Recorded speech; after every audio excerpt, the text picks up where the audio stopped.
महाराष्ट्र में सियासी घमासान बढ़ता जा रहा है। उद्धव की नैया डगमगा रही है। जिन विधायकों ने मिलकर सरकार बनाई थी, आज वही सरकार के विरोध में उतर गए हैं। इसमें 50 विधायकों को पार्टी से निकलने का अंदेशा लगाया जा रहा है। आखिर क्यों मचा ऐसा घमासान, देखिए हमारी ये खास रिपोर्ट में। महाराष्ट्र में विधायकों के टूटने की वजह राज्यसभा चुनाव में मिली करारी हार, एकनाथ शिंदे को सरकार के विरोध में उतरना। अभी तक 40 विधायक शिंदे के साथ उपचुनाव में शिवसेना को कितना समर्थन। महाराष्ट्र में हाल ही में राज्यसभा चुनाव में करारी हार मिली, जिसके बाद विधायकों की संख्या घटकर 162 हो गई।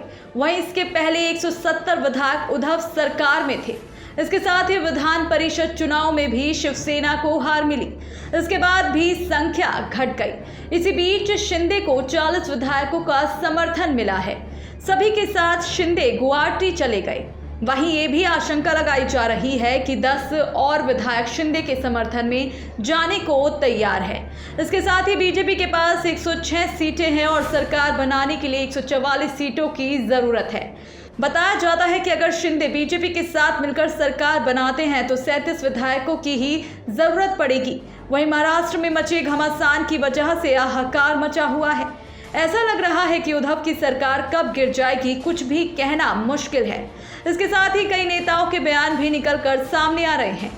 शिवसेना सांसद संजय राउत का कहना है कि ज्यादा से ज्यादा यही होगा कि सरकार गिर जाएगी। शिवसेना से कोई समझौता नहीं किया जाएगा। उन्होंने ये भी कहा कि शिंदे मेरे दोस्त हैं, सरकार बनाने में उनकी अहम भूमिका है, वो कहीं नहीं जाएंगे। जितने भी विधायक हैं वो सभी शिवसेना में ही रहेंगे। इसके साथ ही राउत ने बीजेपी पर तंज भी कसते हुए कहा कि एमएलसी चुनाव में उद्धव को भटकाया गया और शिंदे को रातों रात निकाला गया, लेकिन शिंदे किसी भी पार्टी का दामन नहीं थामेंगे। आखिर क्यों बागी हुए शिंदे? 2019 विधानसभा चुनाव में उद्धव ने शिंदे को विधायक दल का नेता बनाया। शिंदे उम्मीद लगाए थे कि उन्हें सीएम बनाया जाएगा, लेकिन कांग्रेस और एनसीपी ने उद्धव को सीएम बना दिया, जिसके बाद शिंदे के अंदर नाराजगी भर गई। 40 विधायकों के साथ गुवाहाटी में शिंदे रुके हुए हैं।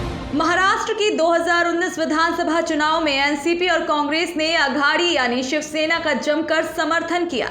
इसी दौरान एकनाथ शिंदे को उद्धव ने विधायक दल का नेता बनाया था, जिसके बाद ये तय हो गया था कि शिंदे की मुख्यमंत्री ही बनेंगे, लेकिन उनको सीएम नहीं बनाया गया। अंत में उद्धव ठाकरे ही मुख्यमंत्री बने और शिंदे कैबिनेट मंत्री बनकर ही रह गए।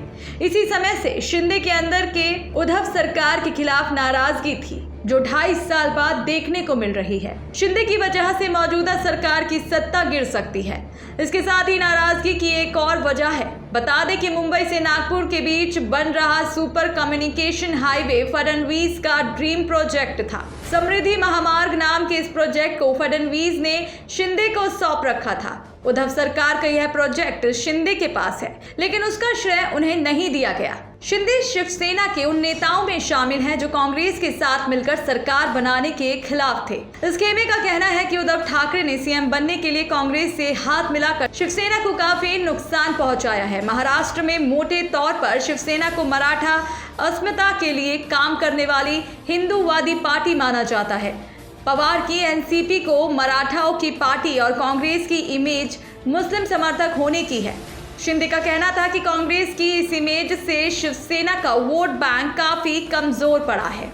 वहीं बीजेपी पर शिंदे को उकसाने का आरोप भी लग रहा है, लेकिन देखना बेहद दिलचस्प होगा कि क्या बीजेपी शिंदे के साथ मिलकर सरकार बना पाती है या शिंदे दोबारा से शिवसेना में वापसी करेंगे।